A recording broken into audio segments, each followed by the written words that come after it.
Баршаңызға сәлем, сіздермен Нұр Сезім. Менің каналыма қош келдіңіздер. Бүгін мен сіздерге жаңа жылдық дастарханға арналған екі салаттың және тауық етінен тіске басардың рецептін ұсынатын боламын. Видеоны соңына дейін қарап, менімен бірге жасап көріңіздер. Алдымен оливье салатын жасайтын боламыз. Бұл бізде өте танымал салаттардың бірі. Алдымен көкөністерді, яғни картоп пен сәбізді суға пісіріп аламыз. Қатты езіліп кетпеу керек. Піскеннен кейін толық суытып, осылай 4-5 қылып турайтын боламыз. Егер көбірек жасағыларыңыз келсе, мөлшерін 2-3 есе көбейтіп жасауға болады. Оливье салатын сондай-ақ мясной салат деп те атаймыз. Жаңа жылдық дастарханда әрбір отбасында тұратын салаттардың бірі, және әр хозяйканың өзіне ұнайтын рецептері болады. Мен бүгін ең жеңіл және оңай түрін жасаған болатынмын.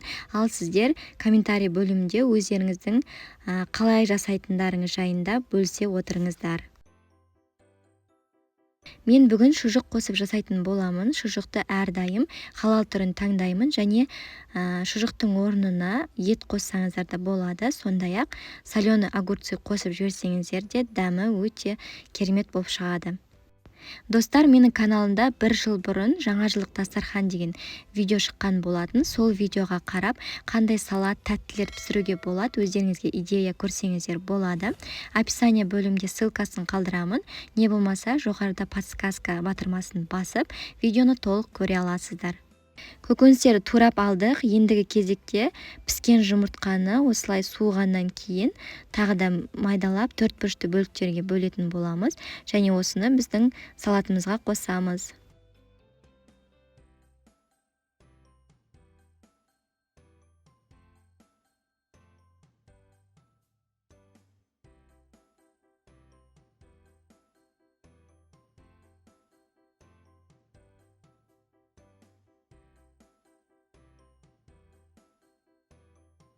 Байқасаңыздар, мен салатты аз мөлшерде жасап жатырмын, яғни 2 тарелкаға жететіндей. Сол үшін горошекті дәл осындай 130 граммдық түрін толығымен қолданатын боламын.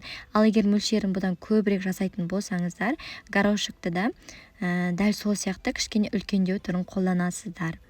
Осылай барлығын араластырып аламыз лопатканың көмегімен, және мен бір түнде холодильникке қалдырған болатынмын.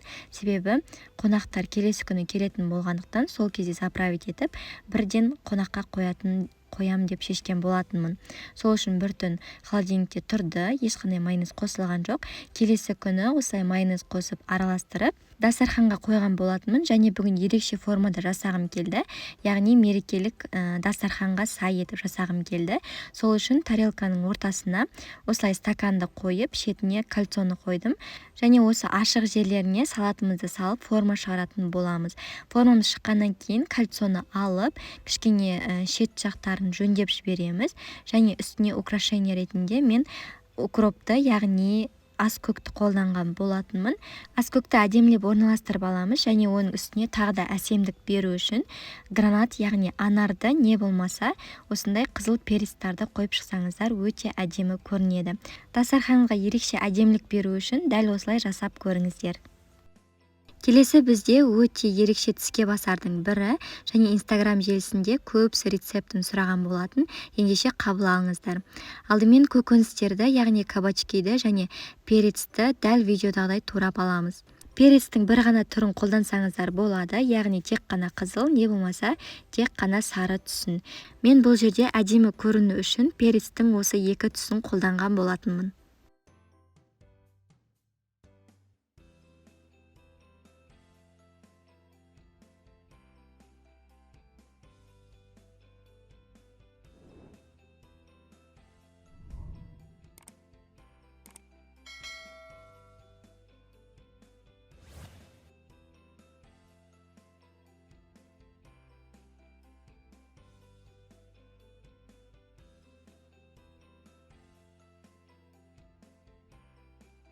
Тазартып алғаннан кейін дәл видеодағыдай 4-5 етіп тураймыз.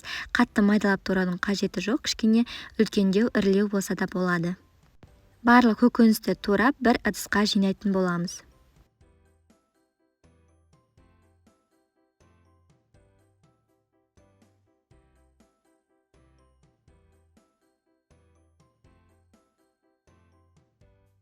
тұтас тауықтың төс етін қолданатын боламыз. 2 бөлікке бөліп, кейін оны кішкене ірілеу 4 бұрышты бөліктерге бөліп, біздің көкөністерге қосамыз.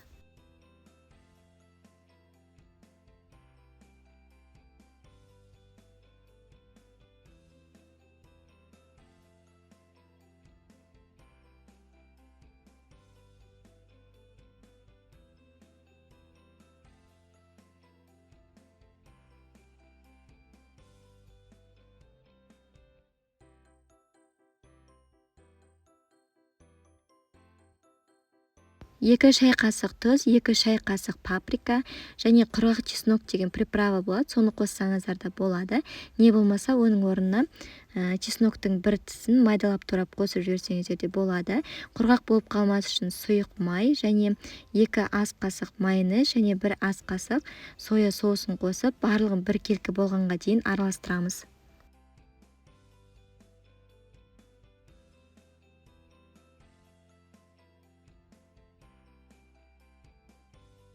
Кейін соңында черри қызанақтарын қосып, тағы да бір араластырып жібереміз.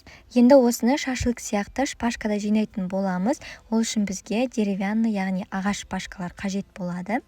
Дәл видеодағыдай реттілікпен жинайтын боламыз. Яғни бірінші кабачок, кейін тауық етін, одан кейін перецтің бір түрін, одан кейін тағы да тауық етін және екінші перецті, одан кейін тағы да бір рет тауық етін және соңында черри қызанағын салып, дәл осындай әдемі шашлык жасап аламыз. Осыларды пергаментке орналастырып, қызып тұрған пеште 180 градуста шамамен 20-25 минутта пісіріп аламыз. Достар, бұдан бөлек менің каналымда көптеген тағамдардың, тәттілердің рецепттері сақталған. Кіріп өздеріңізге ұнайтын рецепттерді жасап көрсеңіздер болады. Егер осы видеолар ұнап жатқан болса, менің каналыма тіркеліп, лайк, комментарий қалдыруды ұмытпаңыздар. Бұл өте ерекше тіске басарда, сіздер де жасап көріңіздер. Мерекелік дастарханның көркін ашатын ең керемет рецепттердің бірі деп айта аламын.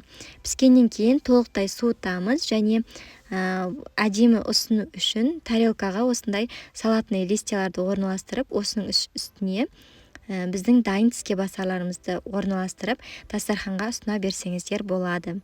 Міндетті түрде жасап көріңіздер және комментарий бөлімінде нәтижесімен бөлісуді ұмытпаңыздар.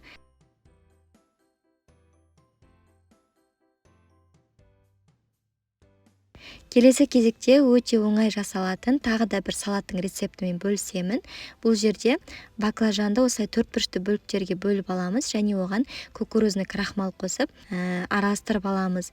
Бір баклажанға 1 ас қасық кукурузный крахмал, ал егер екеу қолданатын болсаңыздар, 2 ас қасық кукурузный крахмал қосасыздар. Бұл дегеніміз крахмалдың мөлшері біздің баклажанның санына байланысты. Кейін қызып тұрған майға 2 жағын қызартып баклажандарды пісіріп аламыз. Өте хрустящий болып тұрады және майдан сүзіп толықтай суытамыз.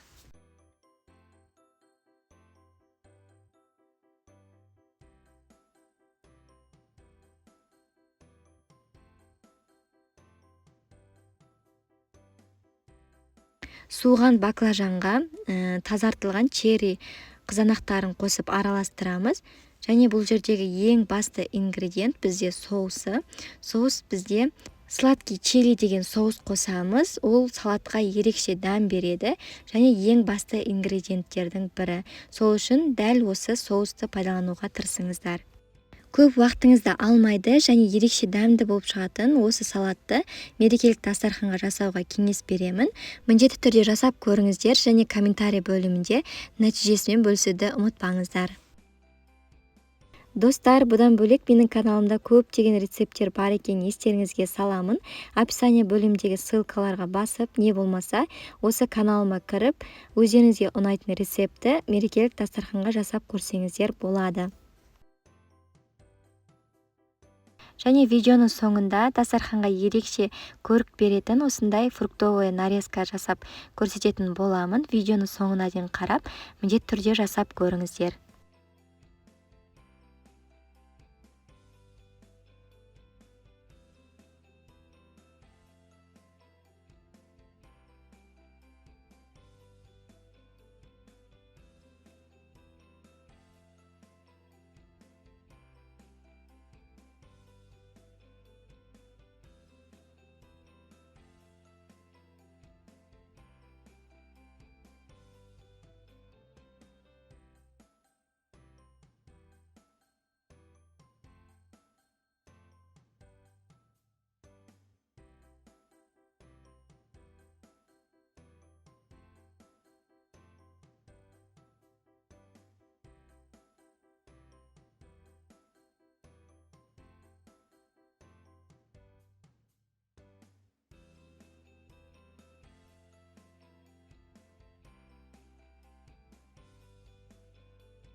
Достар, рецепт сіздерге ұнады деген сенімдемін. Соңына дейін қараған болсаңыздар, менің еңбегімді бағалап, лайк басып, комментарий қалдыруды ұмытпаңыздар. Сондай-ақ менің каналыма да тіркеліп алыңыздар. Алдағы уақытта бұдан бөлек көптеген рецепттермен қуантатын боламын. Сол үшін жаңа видеоларды жоғалтып алмас үшін колокольчик батырмасын басып қойыңыздар. Назарларыңызға рахмет және келесі кездескенше.